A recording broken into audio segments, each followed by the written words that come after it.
There is a persistent anxiety in the business world right now that artificial intelligence is rapidly evolving into an autonomous executive, capable of pushing human management away from the table and making high-level strategic decisions on its own. But if these models are supposed to run entire companies autonomously, we have to ask why the people building them, the CEOs of the major AI labs, refuse to delegate their own strategic decisions to them. Right now, a large portion of the public uses large language models to skip the difficult process of thinking. They type in a prompt, grab the first draft, and clock out. The leaders actually shaping this technology do the exact opposite.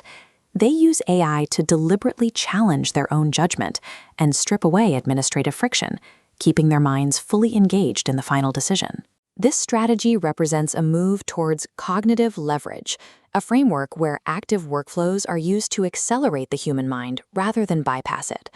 Look at NVIDIA CEO Jensen Huang. He travels constantly across global markets, diving into highly technical and unfamiliar domains. To keep up, he treats AI as a relentless daily tutor, not an oracle that hands him final answers. This diagram outlines his specific technique. Instead of relying on a single chatbot, Huang runs an ensemble cross-critique. He pastes a complex technical problem into multiple models at once, often Perplexity, ChatGPT, and Gemini. He then forces those distinct models to critique each other's work. By having the AI hunt for flaws, he extracts a far sharper synthesis. Microsoft's Satya Nadella approaches his workflow from an operational angle. Instead of conceptual research, he focuses on aggressive automation. During his daily commute, Nadella uses voice-activated Copilot to convert massive podcast transcripts into interactive audio briefings, hands-free. Back at the office, he manages over 10 custom AI agents, built as specific chiefs of staff, each assigned to handle distinct, repetitive domains, like budget auditing and scheduling. Then there is Sam Altman at OpenAI, who operates under extreme information overload and regulatory scrutiny. Altman publicly states he primarily uses ChatGPT for high-speed information compression. He feeds it long PDFs and contracts to instantly triage incoming data, extracting specific risks so he can reserve his deep focus for the decisions that actually matter. None of these leaders are letting the machine make the final call. They deploy AI to organize chaotic inputs and expose their blind spots, allowing their human judgment to operate with maximum clarity. When you compare those executive habits to how the general public uses AI, a major vulnerability emerges. We call it passive offloading, asking the AI to simply write the report or summarize the book so you don't have to. Cognitive researchers have identified a serious long-term consequence to this behavior: intuition rust. As you continually bypass the mental friction of reading, drafting, and problem-solving, your brain's neural pathways literally begin to calcify. Skipping that friction destroys your active retention.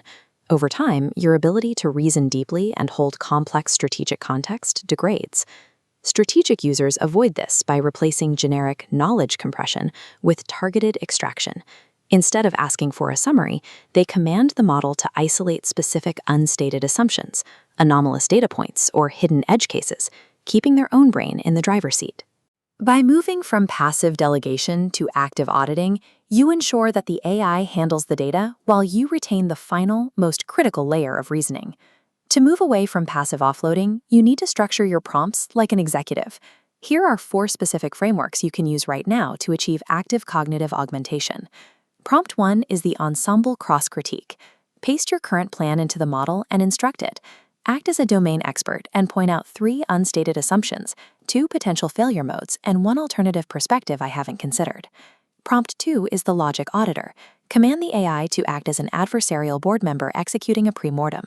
Tell it, assume it is 12 months from now and this plan failed completely.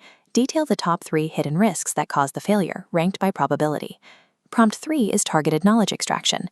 When uploading a dense document, explicitly tell the AI to skip the summary. Instead, prompt it to extract surprising data points, conflicting evidence, and actionable takeaways specific to your job title. Prompt 4 is for hands-free voice mode.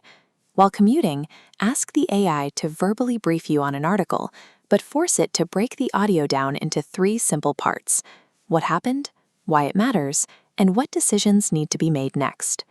Implementing these frameworks flips your AI from a lazy intern doing your homework into a relentless sparring partner. The workflows of these executives point to a single outcome.